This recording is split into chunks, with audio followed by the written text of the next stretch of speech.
Hi, my name is Alexandro. Today I will go through annoying disease for many people.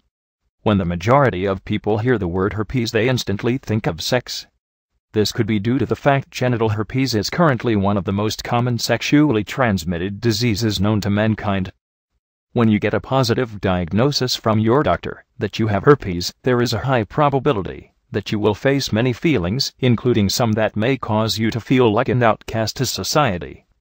In other words, you may begin to feel shunned by members of society as sexually corrupt.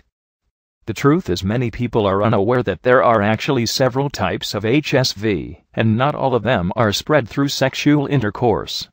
In other words, this means that even though someone is living with herpes does not mean they were infected from having sexual intercourse with an infected person, because, for example, infants and newborns run the risk of contracting the disease from the mother's birth canal or from being handled by someone who has the virus.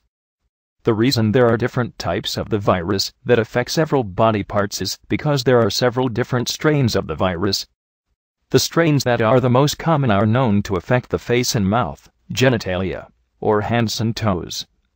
Since there are several types of HSV, the virus is classified into two main types which are the most common. They are referred to as Herpes Simplex virus types 1 and 2. To know how to naturally treat herpes, please follow link below.